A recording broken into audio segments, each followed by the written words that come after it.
Let's look at tonight's 6-game NHL slate. This is for the main slate tonight.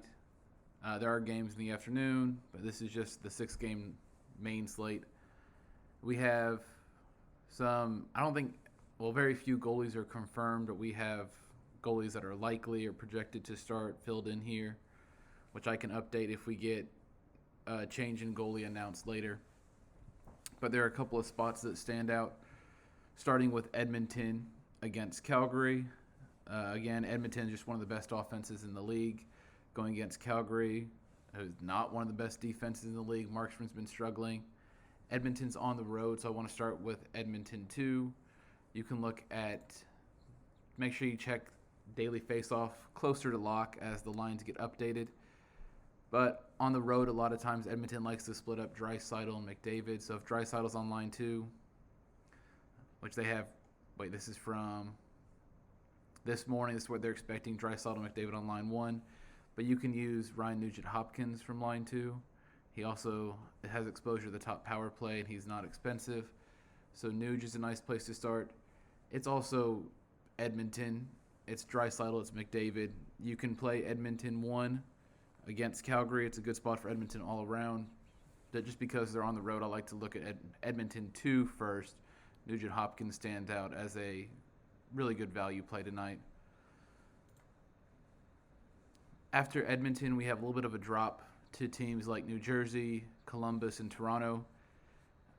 New Jersey comes out with the second highest targetability. Forsberg's projected to start tonight. He's not been good. New Jersey's just hit or miss. Again, they're on the road, which leads me to want to start with New Jersey 2. Now, if we go to Daily Faceoff and look at their second line, so this morning is looking like Hughes, Howla, and Bratt. And here we have Hughes and Bratt have also power play 1 exposure. So I think it makes a lot of sense to do Hughes, Bratt, and Luke Hughes as a 3-man stack for New Jersey, if that's where you want to go tonight. And then after that, we have Columbus 1. Philly has just been really struggling lately. Their goalies have not been good. I think they've lost seven in a row. Is that right? They've lost 7 games in a row. Columbus is not much better. As a Blue Jackets fan, I can tell you we're actually a lot worse than Philly. But it's a spot that we can target for fantasy purposes. Gaudreau missed last game because he was sick, but he was at morning skate yesterday, I believe, so he should be back in the lineup tonight. And the nice thing about Columbus is that they're cheap. So if you want to play Columbus 1, you can get Gaudreau, Voronkov, and Nylander, and they're all, I think, sub 6K.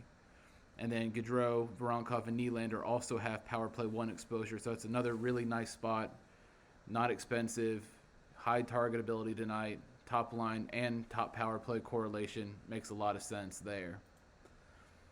And then a little bit below that, we have Toronto on the road. So again, I start with line 2. Toronto has their big guns split up typically, so line 2 still has some good targets. Toronto just has an insane amount of high danger chances projected tonight, 16, which is even more than Edmonton, and Edmonton typically has the highest danger chances in the league. But you can look that Montreal gives up almost 14 high danger chances against, and Toronto generates, I think, the 3rd most in the league.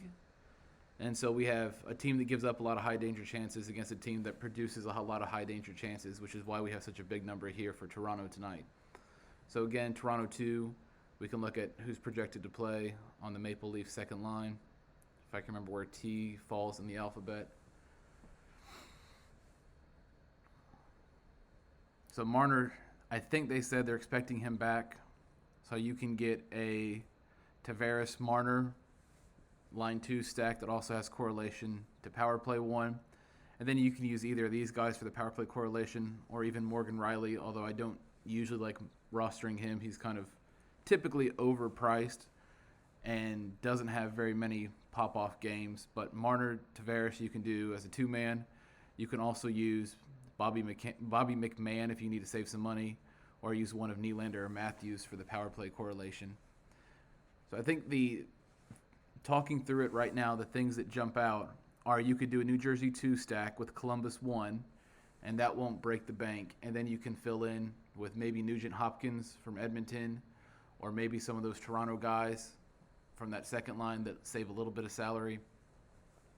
Of course, there are one-offs in other spots you can look for, but those are the stacking options that stand out tonight, and that's the order I have them in the stacks on the Today's Targets tab. There's not a lot of great spots for cheap shot-blocking defensemen tonight. The three that I found, Sealer going against Columbus, and both of those teams, they block an above-average number of shots, and they get their shots blocked an above-average amount of times. So those two teams filling Columbus, you could look for maybe some extra shot blocking opportunities. So here's Philly up here and Columbus over here. They're both in the above average blocks for and above average blocks against. And so Philly, the only person that stood out was Sealer. Columbus, the only person that stood out was Goodbranson. And then the Islanders block a lot of shots in general, but Adam Pellick's the only one that is relatively cheap. So those three defensemen make some sense to me if you need some value, looking for guys to hopefully hit that 3 blocks bonus, and you feel good about rostering then. Goalies, there are 3 cheap goalies that I feel okay with tonight.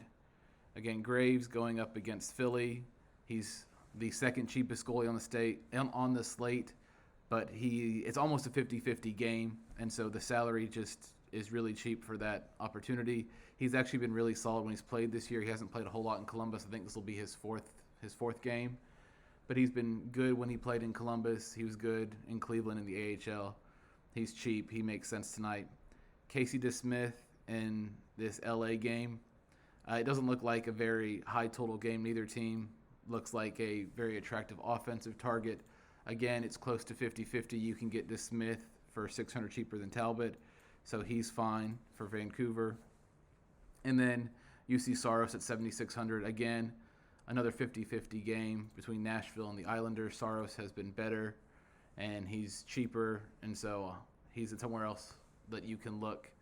If you want to pay up, I guess you can go with Samsonov in Toronto. He's been good lately, but he's had a really tough year as a whole. Edmonton's likely to win, so even though Pickard hasn't been great, he's probably the most likely to get the win bonus on the slate. So I'm looking at these 3 primarily, but if you do have the money to pay up, you can go to Samsonov or Pickard. Okay, I think that's it for today. Please let me know if you want anything else added here, anything else that you would find helpful as far as determining your fantasy targets. And let me know if you would prefer me to put the actual members' names on the stack here. So like Columbus 1, would it help if I put Gaudreau, Voronkov, Nylander? Or does Columbus 1 work fine for you? All right, thanks for watching and good luck tonight, guys.